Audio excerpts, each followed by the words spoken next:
Kia ora to you. Welcome to Uncovering Authenticity with me, Monique Bradley. It is a delight to have you here.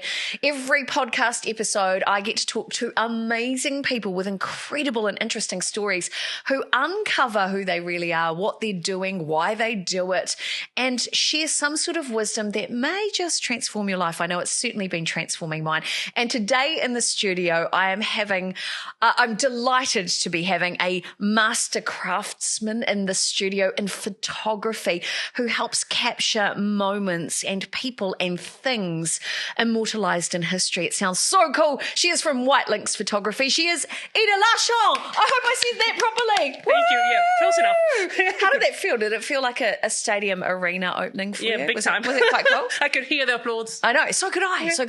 That's what I'm hoping for. One day, big TV studio with 1 million people watching. That's the goal. Ida, you've got this beautiful accent, this beautiful energy. Tell us, where have you come from? All right. So I'm originally from Sweden, a little town called Halmstad. So for you that are an older generation, you might know Roxette. It's from my hometown. Oh, listen to my heart. Oh, your heart, I think it is. Yeah. Loved. You're from that same place. Did you know them? Oh, it's a small town. So my dad went to school with a guy in Roxette. Yeah. That's cool. I'm going to touch you. Wow, I'm a step closer to Roxette. That's amazing. How cool. So what brought you to New Zealand? Photography. No, actually. I was supposed to be here for 10 months, but I went to South Seas Film and Television School. Yep, I know South Seas well. Yeah, they're fantastic. It's amazing. It was a great time. But then afterwards, I realized I've only seen the university world. I haven't been and done anything else. I spent 2 weeks on the South Island around Christmas. That's it. So I thought I need to stay and see the rest of the country. And 6 months later, I realized I never want to leave. Wow. It's quite a cool country, isn't it? Yeah. I want to know, before we jump into all the big juicy stuff that we're going to talk about today, I want to know, because I've never been to Sweden, what is the climate like comparatively to New Zealand? Because you get a lot more snow than we do, right? Well, okay, reality is very different from the conceptual idea. Do you know, I got people asking me if we have polar bears on the streets. No, we don't. just get that straight. There's no polar bears on the streets in Sweden. I never would have even gone there, but that's hilarious. You get that question. Yeah, I do. It's just sometimes they're serious about it too. But anyway, so my partner is born in Timaru, so Alexandra is the family at the moment. And when we visit there, I feel that climate is quite similar to the Swedish climate. So gotcha. Yeah. So a little bit cooler, on the cooler side of things. Amazing. Now, the reason why I really wanted to get you on the podcast today is you came to visit us. We're both in BNI, and again, shout out to BNI Global and all of that stuff. We're in different chapters of BNI networking groups. And we met through a networking event, a group networking event for a whole bunch of different chapters. And I loved your energy and I thought you were amazing. But when you came to chat today, we started talking about communication. And everything I do as a communication coach, as an MC, as a speaker, is about communication. And for me, it's using my voice and my verbal and non-verbal communication skills. And for you, it's through imagery. Yeah. And I had a look on your website and I saw all these incredible images that actually made me feel. Oh, that's good. That's what we were aiming for. So that's good. So I want to pick your brain a little bit. And there's a few different things around communication I want to chat about today. But how do you, and this is such a big question because I don't know. I've never done this. I saw images of alcohol brands as an example that made me emotional. And that sounds like I'm an alcoholic or something, doesn't it? But I looked at it and I felt emotion. That's amazing. What does it, when you're creating imagery like that, what is your process? Like, how do you do that? I mean, I know it's all magic and artistry and stuff, but what does your mind go through when you're personifying a brand in that way and basically humanizing or adding emotion to an inanimate object, effectively? Well, I like to start with finding out what the brand stands for and what their values are. And to some people, I know it's just huffy-puffy words. But if you actually amplify it into your marketing, it just changes the whole feel of your business. So I will ask them about the color schemes, and if they had a brand Bible or brand guide done, I always ask them, can you send it to me? Because that's a lot of information that I can use when I shape the images. Because they will give a lot of guides and guidelines around how they should use the imagery. And that also gives a lot of colors. So that sorts my colors out, because that gives me the secondary and without going in too much of a rabbit hole. Yeah. It gives me a lot of information that I can use when I do the images. Yeah. And I specialize in light. So that's the one thing I find out, okay, what is your product stands for? Like, how would I light it to make it pop the way that, matches your brand personality? So interesting. And even like the name of your brand, and I said to you, oh, what's your website before the podcast today? And you said White Lynx. And I was like, that's an animal, isn't it? But there's even a story and a connection to light there. Tell everybody watching and listening, tell us about that, because it's cool. Yes. So, I'm a cat person, but I mean, a white cat doesn't sound too fun. So White cat photography. It's not that sexy, is it? It's not that sexy. Not sexy. But a lynx, on the other hand, lynxes are sexy animals. Yeah. And white lynxes do exist where I come from. So there was just also a connection to where I grew up and, a family. And the word lynx actually means light in Latin. Oh. I love that. I love when I can find these little common threads that have meaning around why people do what they do, or why they, created a brand name that way and all that sort of thing. I love that. So why did you choose photography as your one true love? Because you've been doing this your entire life, your entire professional career. Yeah. How did that happen? So originally I was more into journalism, but I also have a part of me that really wants to be a psychologist. So you're curious and creepy. Yeah. Yeah, I know. Yeah. Big time. I mean that with love, by the way. Yeah. But in Sweden, it's really hard to get into psychology. Like, you need to have, it's just as hard as a surgeon. You need to have top grades in all your subjects to be accepted. So I studied my really, really hard for a very long time. You were going to say you studied your ass off. Yes, exactly. You can say that. I was like, I should probably not say You can say that on this podcast. Okay, You're okay. I studied my ass up for 3 years. Yeah. And you need to have an average 19 out of 20 in points to get accepted, even be on the second list. I got 18.3, so I didn't even make the spare list. So I was like, what do I do now? Well, I have done, journalist and photography. So that's, that was the path I was on. And that's how I just continued to realize that I love taking images.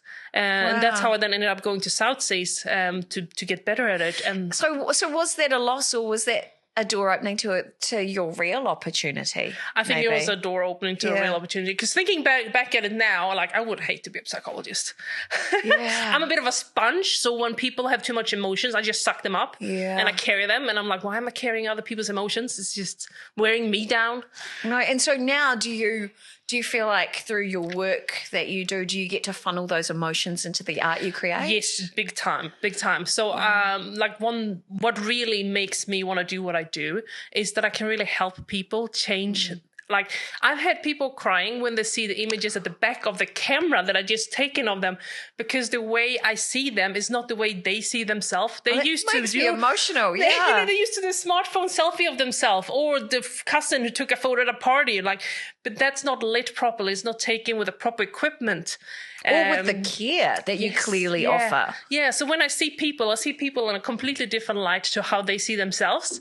So, this makes me emotional. Maybe it's because I've been up since 5:25 this morning. Maybe it's because I'm menopausal. I don't know, but it actually makes me emotional. And like I said, you can see this emotion. This is. I know it's a lot of artistry and a lot of skill. And real credit to you, because your work is beautiful. But seeing that, it's the emotion that I was getting from your imagery. It was a real point of difference. I see a lot of images that are great storytelling images, or they would be great, if they were used on a stock image website or something like that. But what I see is this beautiful emotion and an energy. And even the portfolio images that I saw you take of that couple who were previously in real estate, I was like, wow, you're capturing their mana, you're capturing the relationship between the two of them. You were capturing them in a moment of time in their life, and they've had some big life changes since those images. And knowing that about them, it's like, wow, I feel like a creepy voyeur looking at them, but also I feel like I'm there with them.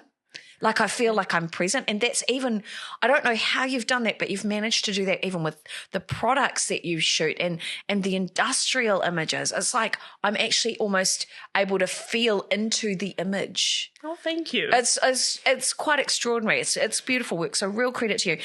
Now, I want to talk about the communication side. So you communicate through visual imagery. That's really what you do. And like I said, I communicate through words and flapping my arms around a lot and hopefully making people laugh or cry or whatever they feel. And now communication is essential for every business. And you are creating impact for people's businesses through giving them this big brand kind of impact with their imagery. And you talked about journalism. And one of the things we talked about prior to the podcast is, and you were really open about this, is the fact that you have struggled with dyslexia. And this, I'm amazed. I don't have dyslexia, and I don't understand how the world looks through your amazing eyes. And so I'd love to know, I asked you before, you were telling me before about road signs as an example. For people without dyslexia, can you explain what a road sign looks like to you?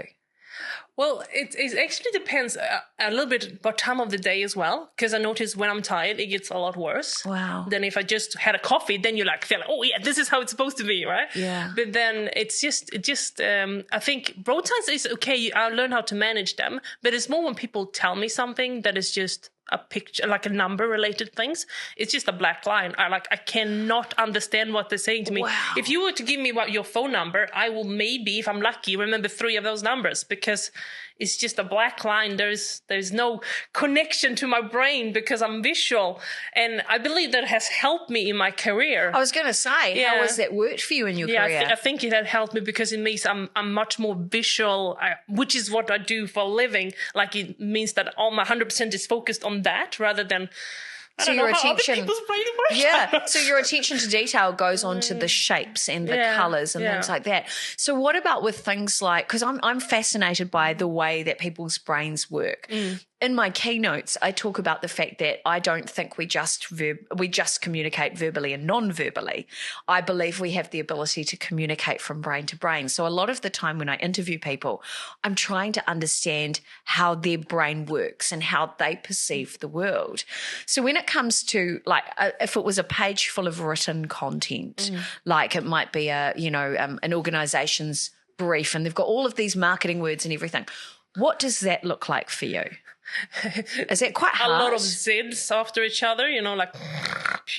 Oh, really? My brain is just shut it off. No, wow. I get tired just looking at a page like that. Yeah, it's really fits And you were telling me there's some stats around the fact of people with dyslexia and trying to process data. Yeah. It's more exhausting for them, right? It depends on what degree they have, but some people are even it takes 3 to 4 times as much energy for your brain to process normal written text content. That must be exhausting. Yeah, it is exhausting. And so, and one of the other things we talked about was using a platform like Facebook, and which is, a great platform for marketing your business. Yeah. How do you navigate your way through it? Or do you just not spend time on it? I just avoid it. Wow. I don't, it's not good from a business point of view, but I don't like it. It's just too stimulating. It's just too much words, too much stuff going on. And it's just the way the platform is designed as well. It's not very clean and it just adds stress to me that I prefer not having. So I don't spend a lot of time on it. Was the dyslexia picked up in school? Or was it no, funny adult? enough, it wasn't. I was just a slow learner. So it wasn't until after I finished high school and I went into school system in Sweden. It's a bit different, but sort of college-y, upper secondary, that you need to do 3 years. And my teacher there was like, have no one ever investigated you? And I'm like, no, I've asked, but no one even bothered. And she's like, you definitely have dyslexia. So she pushed for it. And I was 19 when I was diagnosed. Wow. Yeah. Wow. So what happened when you got that diagnosis? What was that process like for you? Did it change how you felt about yourself? Because I can imagine if you were named as a slow learner, that comes with a lot of weight on your shoulders. You know what I mean? Yeah, it's like, well, what's the point of trying? I'm just a slow learner. Did it change your perception of yourself? So this teacher, she is absolutely amazing. And already, so it was a process of 3 years to get me through it, right? But already from day one, she just gave me this sheet, and actually everyone at that school has to do it, where you identified which learning habits you had. So while I did this I can't remember what it was called, but it's a quite common test these days. And I think it's like 7 different ways that you can learn. And you were taught to identify them. And then, so you could structure your 3 years at that school accordingly. And mine is using colors. So, I rock up to school there and it looked more like I was going to kindergarten because I had all the different color pencils and I was drawing pictures of what the teacher was saying rather than writing it. That is the coolest thing I have ever heard. Yeah, like that teacher, she did so much to help me. I'm like, why did it take 17 years for me to meet this person? Oh my goodness. Yeah. I mean, I wish there were more. I mean, I love teachers and they have a hard job and they are under-resourced and under-supported, I believe. That is just a game changer. Yeah. What was the impact on your confidence? Oh, it was huge. Like, certainly, because my brother is the complete opposite from me. He can look at a page and I can remember. He can resuscitate it. Like, he just knows exactly what it says. Wow. So me doing my homework, he was 2 years ahead of me. He would remember from when he did it 2 years ago exactly what homework I was doing because we had the same teachers, small town. And he could tell me what I had to learn before the test because he did it 2 years ago. And I just spent 3 hours reading this page and I still couldn't understand, especially chemistry. Like, how am I going to learn these bloody numbers and codes? It's just insane. Wow. Yeah. So you had a little bit of a helper there as well. Well, it didn't help. Right, because there's no colors or anything for the chemistry. It was just like, it's just. Wow. So changing into a color-based system was really helpful for you. Yeah. Wow. It made a huge difference. So now running a business in the way that you do, and it's beautiful, and your website's amazing. Thank you. How do you navigate life through? I want to say through a dyslexic lens. Yeah. Well, I'm very happy that my partner is very supportive and he helps me with a lot of, when I get too frustrated with Zero, I would just make a comment, can you fix this? And he would go in and fix it for me. Zero gives me a pain. Zero is an amazing company, but for somebody, my brain doesn't work that way and I find it makes me want to cry, but it's a necessary evil. You're lucky. Sometimes I just want to contact them and say, hey, you need to change this and this and this because it's not coherent. Because that's another way that I learned to work with things is that if things is coherent, it becomes easier for me to figure it out, even if it's no color or shapes and stuff, And so what other processes do you have in place to manage like life and business living with dyslexia?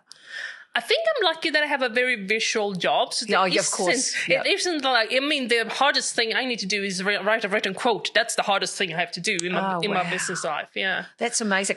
And I loved that before we chatted today, you were talking to me about a great concept at the Britomart car park. Yes. Yeah. And it's a common pain point. Tell everybody about this because I think it's amazing. Okay. So I can start already actually when I was with my friends and we parked in a different car park and we all just chatted, didn't think about it, and we went away. In a couple of hours we came back and we were like, where did we park? None of us thought about thinking about it. And then we parked on the grain floor. And my friends are like, what? Yeah, there was grain floor. And they're like, what are you talking about? Yeah, I don't know I can't remember what number it was, but it was on the grain floor, And so at that time there wasn't any, I don't think whoever designed it didn't think about the fact that there was different colors on the floor because we had to go from every single floor to find out which one was the green floor. Right. And we were parked on the green floor, Wow. But then at Britomart car park, they have, I think that is on purpose, but in the elevator, they have the colors of the floor, but it's not only the colors, it's also birds. So it takes into account if a person is more graphic oriented, So it's just all these small things that you can do to help to make life easy for other people that aren't normal. What is normal? But I think normal is a sliding scale these days. There is so, like, I think of myself who I identify as neurofabulous. I'm non-diagnosed, I self-diagnosed, I think ADHD, and I've learned amazing techniques to manage my output and my energy and all that sort of thing. And I think now that I have systems in place, it just makes life easier. And knowing things like that, that's such a great idea to be able, because there is nothing worse than going into a car park and you're with a group of friends, regardless of if you are dyslexic or not, but you have no idea where you've parked. It is the ultimate frustration. Or like I told you earlier, a friend of mine who got stuck on the same floor for about 30 minutes because they couldn't find their way out of the floor. Like, come on now, make things easy. And colours and shapes are great for people who might be a bit challenged with letters and numbers, right? Yes. I love that. I love that.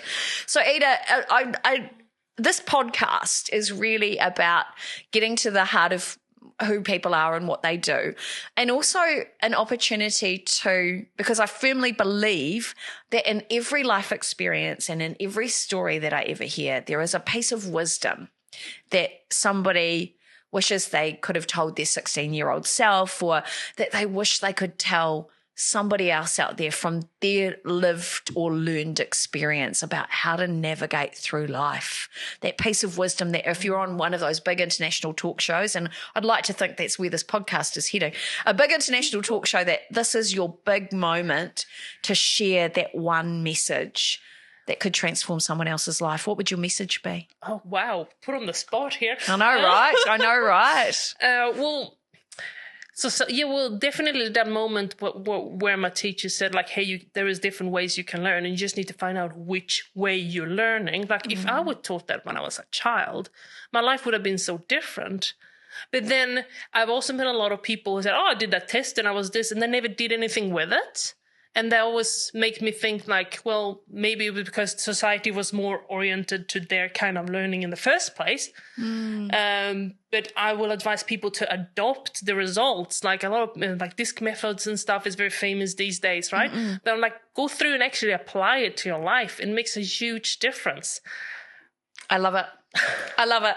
I love it. So work out who you are.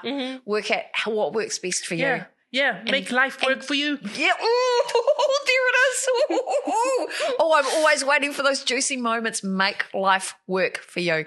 Well, Ida, I'm delighted to have you in the studio today. You've got such brilliant energy, and it's just a real joy to have you here. So thank you so much. And if people want to reach out and get in touch with you, they want you to add emotion to their imagery or personify their brand, how can they best find you? Well, my website, White Lynx Photography. So it's LYNX, like the animal. Exactly. Meow. Or just 022-494-8569. There you go. So I hope you get inundated with calls and leads and stuff, because your work is amazing. So thank you so much. And again, if you want to find out more about Ida, details will be sent somewhere around this video on whatever platform that you are watching or listening. And do reach out and get in touch, because if you love her energy as much as I do, you will want to work with her. Not that we're here to do advertorial, by the way, but she's a cool human, and just reach out and get to know her, because you'll love her. And I am delighted to finish up today. It's been a long day already, and this has just topped off my day. The icing is now on the cake. Ida, thank you so much. Big shout out to Pete Ward, who's behind the scenes doing all the production. And thanks to you also for watching or listening. I'm told I need to tell you to like, subscribe, share, because it helps us spread the magic and the message just that little bit further, and I appreciate you and your support. Time for me to go. Ida, thank you. Thank you. My name's Monique Bradley. Thank you. And this is Uncovering Authenticity. Stay magnificent. Ka kite anō inohora.